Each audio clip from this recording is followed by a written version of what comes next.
அதான் நான் அந்த டைலாக் நான் தான் ஆட் பண்ண சொன்னேன். அதான் சொன்னேன் இப்போது தப்பாக ஆட் பண்ணிட்டணும் அப்படின்ட்டு.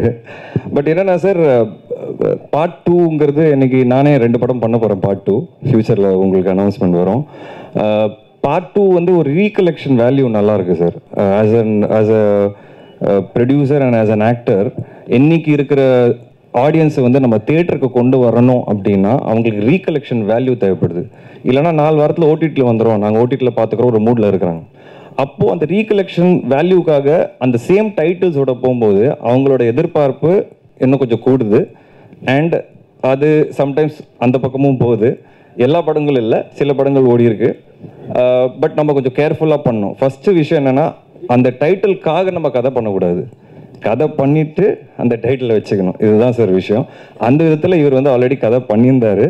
நானும் பார்த்தீங்கன்னா என்னோட 2 டைரக்டர்ஸ் உட்காந்து எழுதிட்டே இருக்காங்க. கிட்டத்தட்ட ஒரு 8 மாதம் வச்சு their writing is very important. But part 2 கண்டிப்பாக இது வந்து உங்களுக்கு சாட்டிஸ்ஃபை பண்ணும். அண்ட் நான் பண்ணுற ஃபியூச்சரில் பார்ட் 2 சாட்டிஸ்ஃபை கண்டிப்பாக பண்ணுங்கிறத நான் நம்புகிறேன். விஷ்ணு விஷால் ப்ரொடக்ஷனில் இப்போ நீங்கள் படம் பண்ண போகிறாங்க. அவர் வந்து எப்பவுமே வந்து ஒரு என்னன்னா, இப்போ நீங்கள் அந்த அந்த சீனில் என்ன வரீங்கன்னா, கட்டா குஸ்தியில் இருக்கிற மாதிரி கெட்டப்பில் வரீங்க. ஏன் உள்ள கட்டா குஸ்தியில் இருக்கிற மாதிரி அந்த கெட்டப்பில் வரீங்க? ஒருவேளை நீங்கள் வந்து படத்தில் நடிக்கிறீங்களா? இல்லை, அது நான் வந்து இந்த படத்தில் நடிக்கலை. அதை கிளியர் பண்ணிடுறேன். மேடமும் அதை கேட்டாங்க. நான் நடிக்கல இதில். I'm only presenting the film. எனக்கு இருக்கிற கமிட்மெண்ட்ஸ் பேக் டு பேக் இருக்குது. So when he approach it was, நான் அவங்க அப்புறம் பேசினதே வந்து ப்ரெசென்ட் பண்ணலாங்கிறது தான். எனக்கு வந்து அதான் நான் சொன்ன மாதிரி ஆல்ரெடி சொல்லிட்டேன், எனக்கு ப்ரொடியூஸ் பண்ணணும்னு ஆசை வருது. ஏன்னா சில கான்டென்ட்லாம் பார்க்கும்போது இது நம்ம பண்ணால் நல்லாயிருக்கும். என்னோட ஜட்ஜ்மெண்ட் மேலே எனக்கு கொஞ்சம் நம்பிக்கை இருக்குது.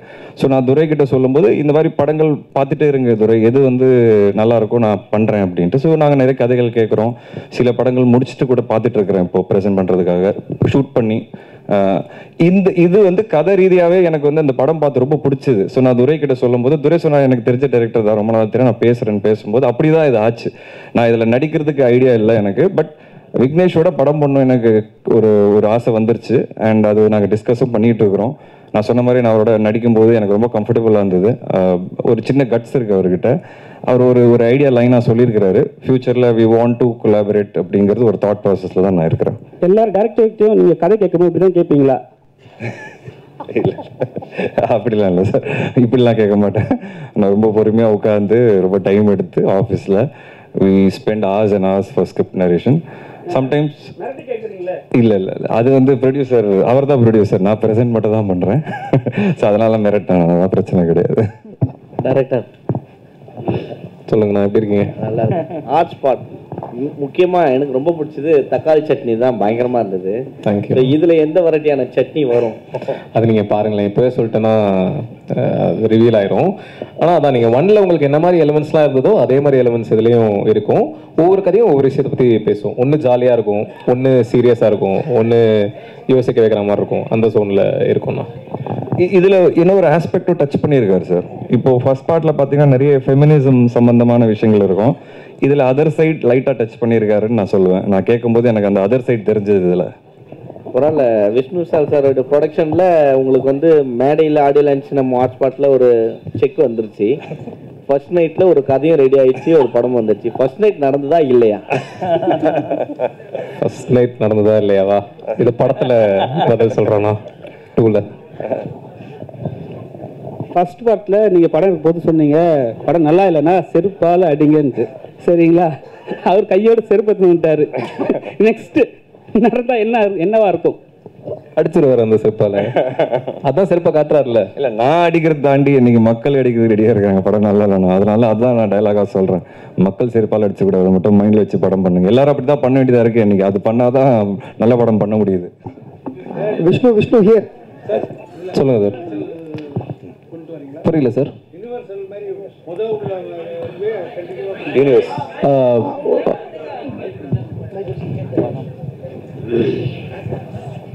இந்த யூனிவர்சல்னு சொல்லுவாங்கல்ல, முதல் உள்ள படத்துல அப்படியே கண்டினியூவா அதே பேட்டர்ன்ல பண்ண போறீங்களா? இல்ல சார், ஹாட்ஸ்பாட் 1ல 4 கதை இருந்தது. அது போக இந்த டைரக்டர் ப்ரொடியூசர் மேட்ரு ஒரு எக்ஸ்ட்ரா கதையா இருந்தது. 2ல வந்து 4, 5, 6 அப்படின்றது நீங்க படம் பார்த்து தெரிஞ்சுக்குங்க. அது சீக்குவல் கிடையாது, எல்லாமே புது கதைகள் தான். ஆனா அந்த டைரக்டர் ப்ரொடியூசர் ஆங்கிள் மட்டும் சீக்குவலா இருக்கும் சார். ஸோ அது ஒரு யூனிவர்ஸ் மாதிரி. இப்போ இதுக்கு அப்புறமும் பண்றதும் அதே பேட்டர்ன்ல தான் பண்ணுவீங்களா? உங்க பேட்டர்னா இதுதான் அப்படிங்கிறது அது சஸ்பென்ஸ் சார். இல்ல ஹாட்ஸ்பாட் மட்டும் இந்த பேட்டர்ன். ஹாட்ஸ்பாட் எனக்கு தெரிஞ்சு அது 3, 4, 5 பண்ணலாம் சார். ஏன்னா இன்னைக்கு சொசைட்டில அவ்வளோ விஷயங்கள் இருக்கு சொல்றதுக்கு. இது ஒரு அதுக்கு உண்டான ஒரு பிளாட்ஃபார்மா வச்சுட்டு எனக்கு தெரிஞ்சு மற்ற கதைகள்லாம் அவர் வச்சிருக்காரு. நான் கேட்டேன் ஒன் ஆஃப் த ஸ்கிரிப்ட்ஸ், ரொம்ப புதுசா இருந்தது எனக்கு அதுவும். ஸோ வேற கதை வச்சிருக்காரு. பட் மேபி ஹாட்ஸ்பாட் இந்த ஸ்டைல்ல இருந்தா கொஞ்சம் நல்லா இருக்கும்னு தோணும். விஷ்ணு விஷால் இங்க விஷ்ணு இங்க இருக்கேன். இதுல யாரெல்லாம் நடிக்க போறாங்க? இல்ல அது ஒவ்வொருத்தரா நாங்க ரிவீல் பண்ணுவோம். ஆமா, இப்போதைக்கு வெறும் 2 அனௌன்ஸ்மெண்ட் மட்டும் தான் சார். விஷ்ணு, நிறைய படம் லைனப் இருக்கு உங்களுக்கு, ப்ரொடக்ஷன் நிறைய பண்ணிட்டு இருக்கீங்க. விஷ்ணு விஷால் ஆக்டர் விஷ்ணு விஷால் கஷ்டமா இருக்கா இல்லை ப்ரொடியூசர் விஷ்ணு விஷால் கஷ்டமானதா? ஏன்னா நடிக்கிறது ஒரு படமே 1 வருஷம் எடுத்துக்குது டைம். ப்ரொடக்ஷன் எப்படி இருக்கு சார்? ரெண்டுமே கஷ்டம் தான் சார். ஒவ்வொரு ஆஸ்பெக்ட் ஆஃப் ஃபில்ம் மேக்கிங் பார்த்தீங்கன்னா அதோட கஷ்டங்கள் அது சார்ந்து இருக்கும்.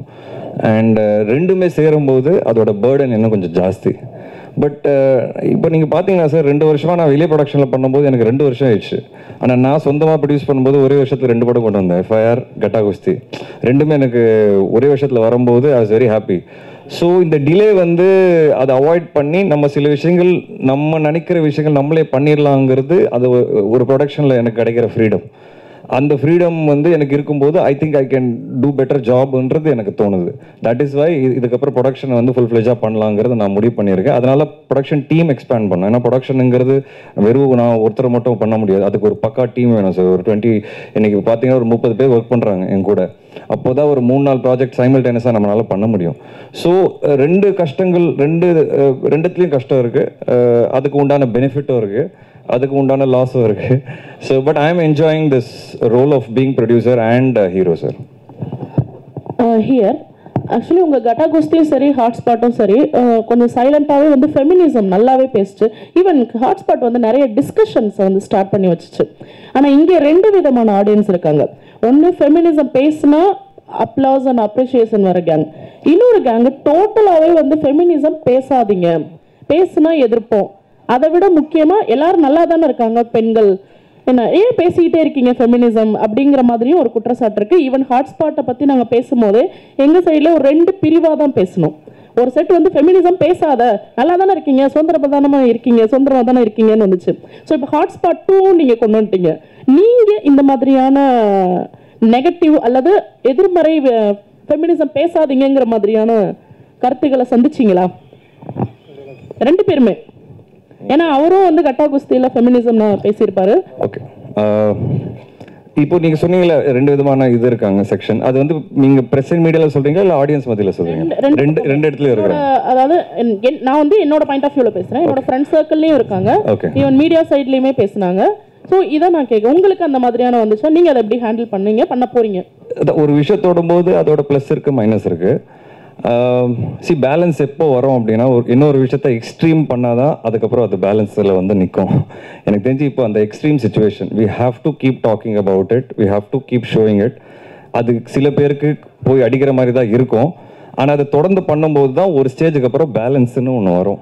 ஸோ ஐ திங்க் இது ஒரு பேலன்சிங் டைம் தான் இது ஃபார் விமென் டு அதே மாதிரி ஃப்ரீடம்ங்கிறது ஃபெமினிசம் அது கிடையாது. According to me freedom feminism is completely different. It's equality. Equality is not freedom. Equality is restricting each other also. So for me that is feminism. And being equal in good, bad and ugly. அதுதான் வந்து எனக்கு தெரிஞ்சு feminism. But unfortunately there's a lot of disparity and such movies only through these movies we want to talk about that disparity. அது கம்மி பண்ணுங்கிறதுனா நாங்கள் சொல்ல வரோம். எனக்கு ஒரே ஒரு கருத்து வேறுபாடு இருக்குங்க. சில ரிவ்யூஸ், நான் ரிவ்யூஸ் நிறைய படிப்பேன், நான் நிறைய பேர்கிட்ட சொல்லியிருக்கேன், எல்லா படங்களோட ரிவ்யூஸ் படிப்பேன். சில பேர் ஒரே ஒரு கிரைட்டீரியா வச்சு ரிவ்யூஸ் பண்ணுறாங்க. அது மட்டும்தான் எனக்கு இடிக்குது. ஒரு படம் ஃபெமினிசம் பேசிச்சுன்னா அது நல்ல படம், அது பேசலைன்னா வேற பக்கம் சாஞ்சிச்சுன்னா லைட்டாக அது படம் சரி படம், நல்ல படம் கிடையாது, இட்ஸ் அ ராங் ஃபில்ம்னு சொல்லிடுறாங்க. That is something that is hurting me, because why are you just judging a film based on one aspect? There are some reviewers who only judge a film based on that one aspect. That is my only problem. And in regards to audience, I think there is always going to be discussion, positive and negative. We as filmmakers, we as creative people, we should always take both and try to do our best. That's it. Vishnu sir அவர் பதில் சொல்லலாம். இல்லை தான் கிட்டத்தட்ட அவர் சொல்லிட்டாரு. அதான் இந்த மாதிரி சென்சிட்டிவ் ஃபெமினிசம், காஸ்ட், சூப்பர் ஸ்டிஷன், இது எதை பற்றி பேசினாலுமே கண்டிப்பாக டிவைடட் டாக் இருக்க தான் செய்யும். பட் நம்ம கான்சைன்ஸ்க்கு எது சரின்னு தெரியுதோ அதை முடிஞ்ச அளவுக்கு மனசாட்சிக்கு விரோதம் இல்லாமல் ப்ரெசென்ட் பண்ண ட்ரை பண்ணுறோம். அது டாக் வந்ததுன்னா அது நம்ம என்ன பண்ணாலுமே வரதான் செய்யும். ஸோ அது ஓகே தான்.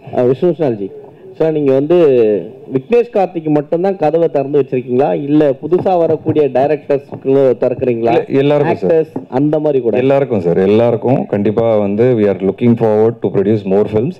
அதுக்கு ஃபஸ்ட்டு நான் இன்னொரு ப்ரொடியூசராக தொடர்ந்து வந்து கண்டென்ட் கொடுக்கணும். ஒரு ப்ரொடியூசர் தொடர்ந்து நல்ல கண்டென்ட் கொடுத்தா தான் அடுத்த கொலாபரேஷன்ஸ்க்கு வந்து இன்னும் நிறைய பேர் வருவாங்க. ஸோ என்னோட ஃபோக்கஸ் இப்போதைக்கு நான் என் தம்பி படங்கள், அதை மட்டும் next 3-4 films back to back நான் கரெக்டாக நான் கொடுத்துட்டேன்னா இப்போ இதை எடுத்திருக்கேன். இந்த மாதிரி இன்னும் நிறைய படம் பார்த்துட்டு தான் இருக்கிறேன். ஸோ கரெக்டான பட்ஜெட்ஸில் கரெக்டான ஆர்டிஸ்ட் வச்சு கரெக்டான கான்டென்ட் பண்ணணுங்கிறது என்னோட ஆசை. ஸோ நிறைய பேருக்கு அது ஓப்பன் தான் சார். துரை வந்து ஒரு பக்கம் இந்த மாதிரி கதைகள் கேட்டுகிட்டே இருக்கிறாரு. இந்த மாதிரி யார் அப்ரோச் பண்ணாலும் மீட் பண்ணிட்டு தான் இருக்கும். அதே போல் ஸ்போர்ட்ஸுக்கு வந்து நிறைய நீங்கள் வந்த படமே கபடியிலேருந்து தான் ஸ்டார்ட் பண்ணீங்க, அப்புறம் கிரிக்கெட். ஸோ இப்போ பார்த்தீங்கன்னா விக்னேஷ் போகத் வந்து இதுவாயிருக்காங்க. அந்த மாதிரியான ஸ்டோரிஸ் வந்தால் எடுப்பீங்களா? அதான் சார், ஸ்போர்ட்ஸ் படங்கள் இன்னைக்குமே எனக்கு ஒரு ஆசை இருக்குது. பட் என்ன சார், தொடர்ந்து பண்ணாலும் நான் அதனால தான் இந்த வாட்டி சிசிஎலும் ஆடல. என்னன்னா எல்லாரும் திருப்பி எனக்கு ஸ்போர்ட்ஸ் பர்சனாகவே பார்க்குறாங்க. நான் சினிமாவுக்கு வந்துட்டேன், அதை விட்டேன். அது ஓகே, உள்ளே இருக்குது, நம்ம கூட இருக்குது. பட் ஐ வாண்ட் டு கொஞ்சம் அந்த மைண்ட் செட்டை மாற்றணும். I am now an actor and now I am producer. So அந்த மைண்ட் செட்டில் இருக்கணுங்கிறது. Maybe I might not do sports too often at the moment. ஃபியூச்சரில் கண்டிப்பாக எனக்கு நல்ல கதைகள் வரும்போது கண்டிப்பாக ஸ்போர்ட்ஸ் திருப்பி தொடுவேன். விக்னேஷ் ப்ரோ இங்க பாருங்க, விஷ்ணு இங்க பாருங்க. சார் சார், இந்த கூட்டணியில சேருவதற்கு எந்த விஷயம் உங்களுக்கு தூண்டுகோலா இருந்துச்சு? இல்லை சார், எனக்கு நான் சொன்ன மாதிரி அவரோட அந்த ஃபஸ்ட்டு கதையோட ப்ரெசன்டேஷன் தான் சார். ஏன்னா அண்ட் அவரோட கட்ஸ் தான் சார். உண்மையாக சொல்லணும்னா அந்த ப்ரெஸ் மீட்டில் அவர் சொன்னதில்ல, இந்த படம் பிடிக்கல செருப்பால் அடிக்கன்னாரு. அந்த கட்ஸ் தான் எனக்கு பிடிச்சது. ஏன்னா இன்னைக்கு இருக்கிற சினிமா வேர்ல்டில் கொஞ்சம் கட்ஸியாக இருக்கணும் சார். அந்த கட்ஸ் வந்து என்னை அட்ராக்ட் பண்ணிச்சு. சரி, அப்படி என்ன பண்ணியிருக்க போகிறான்னு பார்க்கும்போது நான் சர்ப்ரைஸ் ஆனேன். ஏன்னா ஆல்ரெடி எனக்கு தெரியும், நீங்கள் எல்லாரும் பார்த்துட்டு அதை அப்ரிஷியேட் பண்ணிட்டீங்க. அது மீறியும் நான் சர்ப்ரைஸ் ஆனேன். ஸோ எனக்கு அந்த விஷயம் தான், ஓகே நம்ம விக்னேஷ் கிட்ட ஒரு நல்ல டேலண்ட் இருக்குது அப்படிங்கிறத நான் வந்து ஜாயின் பண்ணணும்னு நினச்சேன் சார். விக்னேஷ் ப்ரோ, ஜென்ரலாகவே படத்துக்கு டைட்டில் பார்த்தீங்கன்னா பார்ட் 2னா ஜஸ்ட் 2 தான் வச்சிருப்பாங்க. நீங்கள் வந்து டைட்டில்லே டூ மச் அப்படி வச்சிருக்கீங்க. ரசிகர்கள் பார்த்துட்டு டூ மச் அப்படின்னு சொல்லுவாங்க, அப்படி கணிச்சிட்டு வச்சிருக்கீங்க. இல்லை, 2ன்னு சிம்பிளாக வைக்க நான் ஜிகிர்தண்டா வந்து XXL வச்சிருந்தாங்க.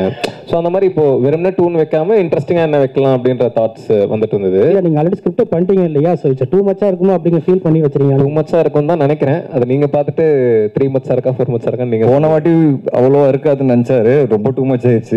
இந்த வாட்டி அவரே சொல்லிட்டாரு டூ மச்சா இருக்குமோ பார்த்துக்கோங்கன்ட்டு. ஓகே மச்சி. விஷ்ணு சார் இங்கே தமிழ் சினிமாவில் வந்து பார்த்தீங்கன்னா இப்போ வந்து கரண்ட்ல வந்து ஒரு ப்ராப்ளம் போயிட்டு இருக்கு. ப்ரொடியூசர்ஸ் வந்து நடிகர் சங்கத்தை குறை சொல்றதும், நடிகர் சங்கம் வந்து ப்ரொடியூசர்ஸை குறை சொல்றதும், இந்த மாதிரி ப்ராப்ளம் போயிட்டு இருக்கு. அஸ் அ நடிகராகவும் ப்ரொடியூசராகவும் நீங்க இருக்கிறப்போ இந்த ப்ராப்ளம் எப்படி நீங்க பாக்குறீங்க? ரெண்டுமே நானும் இருக்கிறதுனால எனக்கு ப்ராப்ளம் கம்மி. அதனால தான் நான் ப்ரொடியூஸே பண்ணலான்னு டிசைட் பண்ணேன்.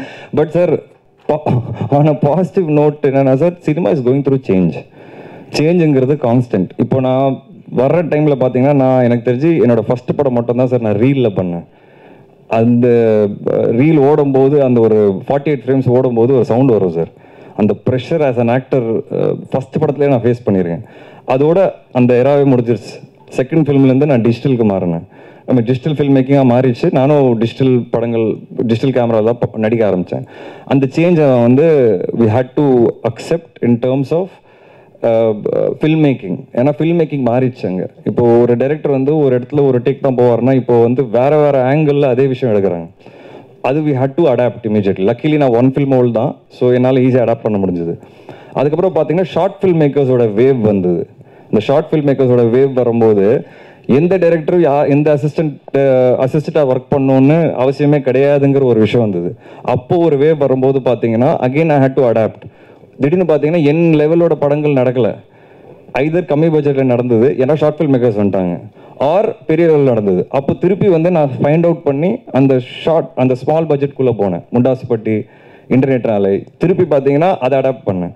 ஸோ இந்த அடாப்டிங்கிற ஒரு விஷயம் வந்து we have to keep doing in cinema in the world. என்னைக்கு இருக்கிற சுச்சுவேஷனில் லாஸ்ட் 4-5 இயர்ஸில் ஓடிடி பயங்கர டாமினேட் ஆகிட்டாங்க சார். ஓடிடி வியூவிங் டாமினேட் ஆனதுனால சினிமாவோட பிஸ்னஸ் மாடலே மாறிச்சு சார், வியாபாரமே மாறிச்சு. அண்ட் வியூவர்ஷிப் மாறிச்சு. All over country world viewership இருக்குது. பட் தேட்டருக்குள்ளே வர்ற ஆடியன்ஸ் வந்து குறைஞ்சிருக்காங்க. அந்த மைண்ட் செட் மாறி இருக்கு. ஸோ இந்த ஹோல் சினாரியோ மாறும்போது பிஸ்னஸ் மாடல் மாறினதுனால நிறைய விஷயங்கள் மாறணும் பேக் எண்டில். அதுதான் இப்போ நடக்குது. என்னோட சீனியர் ஆன நிறைய ஆக்டர்ஸ் இருக்கிறாங்க, ப்ரொடியூசர்ஸ் இருக்காங்க, எல்லாரும் இன்னைக்கு பேசி ஒரு நல்ல முடிவு பண்ணுவாங்கிறத நான் நம்புகிறேன். But change is needed. As a producer நான் இன்னைக்கு ஒரு விஷயம் நான் தொடறேன்னா எனக்கே தலை சுற்றுது. இவ்வளோ விஷயங்கள், இவ்வளோ பட்ஜெட்ஸ் இருக்குது, இவ்வளோ செலவாகுது அப்படின்னு. ஆஸ் அன் ஆக்டர் நான் போகும்போது எனக்கு என்னோட பிஸ்னஸ் மாடல் புரிஞ்சதுனால எங்கேயாவது ஏதாவது ஒரு விஷயம் இடிக்குதுன்னா நான் வந்து ஓகே வாங்க சார் என்ன பண்ணலாம் அப்படின்னு பேசி ஒரு பிஸ்னஸ் மாடலை மாற்றுறேன். இப்படி படம் ஓடிச்சுன்னா எனக்கு இவ்வளோ கிடைக்கும், இல்லைனா இப்படி பண்ணலாம். இது I am ready to do it. But change doesn't happen from me. Change happens from the top always. So I only am expecting and hoping ki everybody who at the top avanga ellarum onnuku vandu ஒரு business model மாத்துனாங்கன்னா இன்னும் கொஞ்சம் ஈஸியாக இருக்கும் and industry இன்னும் flourish ஆகும். and இந்த industry flourish ஆச்சுன்னா entertainment is always going to be there and a lot of people will get work and livelihood and we all are dependent on the business model. So this is my thinking. Vignesh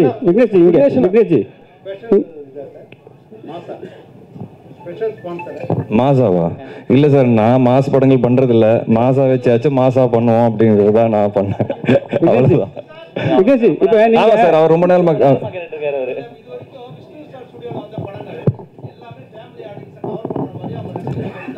correct correct correct 100% இருக்கும் sir. இது எனக்கு தெரிஞ்சு A certificate வராது, இது UA தான் வரும். So கண்டிப்பாக நீங்கள் எல்லாரும் பார்க்கலாம். விக்னேஷ்ஜி, ஹாட் ஸ்பாட் ஏற்கனவே ஃபஸ்ட்டு பார்ட்டில் பண்ணும்போது ப்ரொடியூசரை வந்து ஹாட் ஷீட்டில் உட்கார வச்சுட்டீங்க ட்ரைலர் போடும்போது. அதே மாதிரி நம்ம விஷ்ணுஜி வைப்பீங்களா? கோர்ட் மூலியமா கோர்ட்டு எல்லாமே பார்த்தீங்க, என்னென்னா கம்ப்ளைண்ட் பண்ணுறேன்னு சொன்னாங்க, இங்கேயே நீங்கள் பார்த்துருப்பீங்க, எல்லாரும் சொன்னாங்க. ஸோ இது மாதிரி ஒரு பெரிய ஆர்டிஸ்ட் வந்து அந்த நிலைமை எட்டுமே விட்டுருவீங்களா, இல்லை வேற மாதிரி எட்டுமே விட்டுருவீங்களா? தெருவில் கொண்டு போய் விட்டுருவீங்களான்ற மாதிரி கேட்குறீங்களா? இல்லை அப்படிலாம் இல்லை. நீங்கள் ஆனால் ட்ரெய்லர் ரிலீஸ்க்கு அப்புறம் அவங்கள அங்கே விட போறீங்களான்றது நீங்கள் டிசைட் பண்ணுறது தானே. நான் எனக்கு என்ன சரின்னு தோணுதோ அதை பண்ண போகிறேன். இது ஜஸ்ட் இப்படி யோசிப்போமே, சப்போஸ் அந்த ஹாட் ஸ்பாட்டோட ட்ரெய்லர் அவர் நார்மலாக கட் பண்ணியிருந்தாருன்னா அந்த படம் ரீச் ஆகிருக்குமா ஆடியன்ஸ் கிட்ட, இல்லை ப்ராப்ளம் ஆகிருக்குமா? இந்த மாதிரி ஒரு படம் வருதுன்னு ஒரு சில பேருக்கு தெரிஞ்சிருக்குமா? இல்லை சார், அது பண்ண வேண்டியதாக இருக்குது சார். இன்றைக்கி இருக்கிற ஆடியன்ஸ் மத்தியில், இன்றைக்கி இருக்கிற சினிமாவில், காம்படிஷனில் we have to be different. Controversy இல்லை sir, we have to be different. அவர் டிஃப்ரெண்ட்டாக இருக்க ட்ரை பண்ணார், அவ்வளோதான் நான் சொல்லுவேன். இந்த கதையே நான் இப்படி ட்ரெய்லர் பண்ணால் யாருமே அது நோட்டீஸ் பண்ணுவாங்களே எனக்கு தெரில. ஆனால் நான் இப்படி ட்ரெய்லர் பண்ணேன்னா என் இருக்கிற கண்டென்ட்டை தானே ட்ரெய்லர் பண்ணுறேன். இப்படி பண்ணால் அதுக்கு நான் அப்ரிஷியேட் பண்ணுறேன். அது ஸ்மார்ட் திங்கிங்ன்றேன் நான். ஆனால் விக்கணும் லாஸ்ட் கொஸ்டின் இங்கே இங்கே இங்கே இங்கே இங்கே இங்கே இருக்கு. ஒரு நிமிஷம் ப்ரோ. ஓகே சொல்லுங்க ப்ரோ. இல்லை பிரசன்ட் ப்ரொடியூசர். ஆமாம் ஆமாம். சூப்பர். Last question. இப்போ வந்து நீங்கள் ஃபர்ஸ்ட் பார்ட் பண்ணும்போது வந்து கான்ட்ரவர்சியாக பயங்கரமாக ட்ரெய்லர் மட்டும்தான் வந்துச்சு. ஆனால் நீங்கள் இப்போ ஒரு ஃபோட்டோ போட்டாலே பயங்கர கான்ட்ரவர்சி ஆகுது. ஏன்னா ஒரு பிரெகிடாவோட ஒரு ஃபேமிலி ஃபோட்டோ போட்டிருந்தீங்க, பயங்கர கங்க்ராச்சுலேஷன் உங்களுக்கு செகண்ட் மேரேஜா அப்படின்லாம் போட்டிருந்தாங்க. அடுத்த வாரம் பார்த்தா நாக சைத்தன்யா வந்து செகண்ட் மேரேஜை வந்து அனௌன்ஸ் பண்ணுறாரு. ஸோ அங்கேயே கான்ட்ரவர்சி ஆரம்பிச்சிச்சுன்னு நினைக்கிறோம். அந்த மாதிரி கான்ட்ரவர்சி இருக்கா? அப்புறம் ரெண்டாவது கொஸ்டின், ஸோ ஃபர்ஸ்ட் டேர்ம்ஸில் வந்து எல்லா டேர்முமே நீங்கள் வந்து டச் பண்ணிட்டீங்க, என்னெல்லாம் இங்கே பேச முடியாதோ எல்லாத்தையும் நீங்கள் பேசிட்டீங்க. ஸோ இன்றைக்கி இருக்க ஜென்சி டேர்ம்ஸில் வந்து எல்ஜிபிடிக்யூ பற்றி பயங்கரமாக எல்லாருமே அடித்து நவுத்திட்டு இருக்காங்க. அதை பற்றின ஏதாவது இருக்குமா? இல்லை அதை நான் சொல்லிட்டேன்னா ரிவீல் ஆயிரும். பட் ஆனால் கண்டிப்பாக கான்ட்ரவர்ஷியலான விஷயங்கள் இருக்கும். அதில் ஸ்பெஷலாக ப்ரோ வந்து அந்த கடைசி கதை ரொம்ப பிடிச்சிருக்கு அப்படின்னு சொன்னார்ல, அந்த கதை நரேட் பண்ணும்போது நான் யோசித்தேன் கண்டிப்பாக இது வந்து, ஏன்னா அந்த கடைசி கதை வந்து சினிமாவில் இருந்துட்டு அந்த கதையை பண்ணுறதுக்கு ஒரு கரேஜ் வேணும். It will be a very bold film. ஆனால் கதை கேட்டுட்டு அந்த கதை எனக்கு ரொம்ப ரொம்ப பிடிச்சிருக்கு அப்படின்னு சொன்னபோது எனக்கு ரொம்ப ஆச்சரியமாக இருந்தது, ரொம்ப சந்தோஷமாகவும் இருந்தது. ஏன்னா சினிமாவில் இருந்துட்டு அதை பண்ணணும்னு நினைக்கிறதுக்கே ஒரு தனி கட்ஸ் வேணும். ஸோ அதுக்கு நான் நன்றி சொல்லிக்கிறேன். ஸோ கான்ட்ரவர்ஷியல் விஷயங்கள் இருக்கும் அண்ட் எல்லாத்தையும் டச் பண்ணல. பார்ட் 1ல 4 கதை இருந்தது, இதுலேயும் வித்தியாசமான அதில் டச் பண்ண எதையுமே இதில் டச் பண்ணல. இதை நீங்கள் பார்க்கும்போது ஆமால அப்படின்னு தான் தோணும். இதை தாண்டியும் இன்னும் நிறைய கதை பார்ட் 3 பார்ட் 4க்குலாம் கதைகள் இருக்கு. ஸோ இன்னும் டச் பண்ணாத விஷயங்கள் நிறைய இருக்கு. So thank you. Thank you so much to press and media friends. அழகான கேள்விகள், அழகான பதில்கள் கொடுத்துட்டாங்க. ஸோ கண்டிப்பாக இந்த படத்தையும் நீங்கள் வந்து தொடர்ந்து அதை என்கரேஜ் பண்ணி நல்ல லவ் அண்ட் சப்போர்ட் கொடுக்கணும். And thanks to all my. So hotspot வந்து நான் அமேசானில் தான் பார்த்தேன் பர்சனலாக. ஸோ அதுக்கு நான் இவர்கிட்ட சாரி கேட்டேன். பட் அதான் நான் சொன்ன மாதிரி நானே ஒரு ஆடியன்ஸாக பார்த்தீங்கன்னா லைட்டாக அது ஒரு ஓடிடியில் வரும்போது பார்த்துக்கலாம் ஒரு மூடுக்கு வரேன். But it's not sometimes not right. So yeah, please watch Hotspot on Amazon and Telugu on Aha and come and Tamil also Aha, okay, and come and watch it, watch Hotspot 2 in theaters. We have to change the wave.